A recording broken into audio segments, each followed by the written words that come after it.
ಅಮೃತಧಾರೆ ಸೀರಿಯಲ್ನಲ್ಲಿ ಗೌತಮ್ ಅಪ್ಪನ ಕಾರ್ಯಕ್ಕಾಗಿ ಮನೆಗೆ ಹಿಂತಿರುಗುತ್ತಾನೆ. ಅಲ್ಲಿ ಸಹೋದರ ಜಯದೇವ್ ಅಪ್ಪನ ಬಗ್ಗೆ ಅಗೌರವದಿಂದ ಮಾತನಾಡಿದ್ದಕ್ಕೆ ಗೌತಮ್ ಅವನ ಕೆನ್ನೆಗೆ ಬಾರಿಸಿ ಸಿಡಿದೆದ್ದಿದ್ದಾನೆ. ಈ ಘಟನೆಯಿಂದ ಕಥೆ ರೋಚಕ ತಿರುವು ಪಡೆದಿದೆ. ವರ್ಷಗಳ ಬಳಿಕ ಗೌತಮ್ ಮತ್ತು ಶಕುಂತಲಾ ಮುಖಾಮುಖಿಯಾಗಿದ್ದಾರೆ. ತನ್ನೆಲ್ಲ ಆಸ್ತಿಯನ್ನು ಬಿಟ್ಟು ಬಂದಿರುವ ಗೌತಮ್ಗೆ ಆ ಮನೆಗೆ ಹೋಗುವುದು ಅನಿವಾರ್ಯವಾಗಿ ಹೋಗಿದ್ದ. ಆದರೆ ಅಲ್ಲಿ ಆದದ್ದೇ ಬೇರೆ. ಈ ವಿಡಿಯೋ ಇಷ್ಟವಾದರೆ ಲೈಕ್ ಮಾಡಿ, ಕಾಮೆಂಟ್ಸ್ ಮಾಡಿ ಹಾಗೂ ಸಬ್ಸ್ಕ್ರೈಬ್ ಮಾಡಿ, ಪಕ್ಕದಲ್ಲೇ ಇರುವ ಬೆಲ್ ಬಟನ್ ಒತ್ತಿ.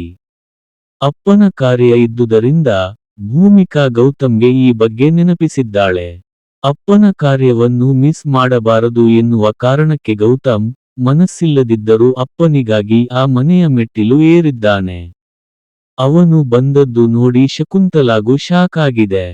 ಇನ್ನು ಜಯದೇವ್ ಸುಮ್ಮನೆ ಇರ್ತಾನಾ? ಅಪ್ಪನ ಕಾರ್ಯಕ್ಕೆ ಬಂದಿರುವುದಕ್ಕೆ ಸಿಡಿಮಿಡಿಗೊಂಡಿದ್ದಾನೆ.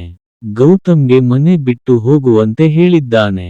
ಅಪ್ಪನ ಸಮಾಧಿಗೆ ಗೌತಮ್ ಮತ್ತು ಭೂಮಿಕಾ ಪೂಜೆ ಸಲ್ಲಿಸಲು ಹೋದಾಗ ಅವರು ನಿನ್ನ ಅಪ್ಪ ಅಲ್ಲ, ನನ್ನ ಅಪ್ಪ, ನಿನಗ್ಯಾವ ಹಕ್ಕಿದೆ ಎಂದು ಕೊಬ್ಬಿನಿಂದ ಮಾತನಾಡಿರುವ ಜಯದೇವ ಪೂಜೆಗೆಂದು ತಂದಿದ್ದ ಹೂವಿನ ಬಟ್ಟಲನ್ನು ಬೀಸಾಡಿದ್ದಾನೆ.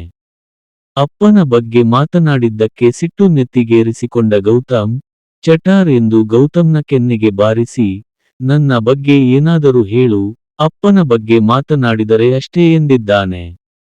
ಅಲ್ಲಿದ್ದವರೆಲ್ಲರೂ ಶಾಕ್ ಆಗಿದ್ದಾರೆ.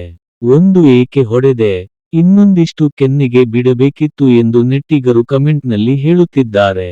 ಒಟ್ಟಿನಲ್ಲಿ ಅಪ್ಪನ ತಿಥಿ ಕಾರ್ಯದಲ್ಲಿ ಸಹೋದರರು ಇಬ್ಬರು ಸಿಡಿದೆದ್ದಿದ್ದು, ಈಗ ಸೀರಿಯಲ್ ಇನ್ನಾವ ಟರ್ನ್ ತೆಗೆದುಕೊಳ್ಳುತ್ತದೆಯೋ ನೋಡಬೇಕಿದೆ.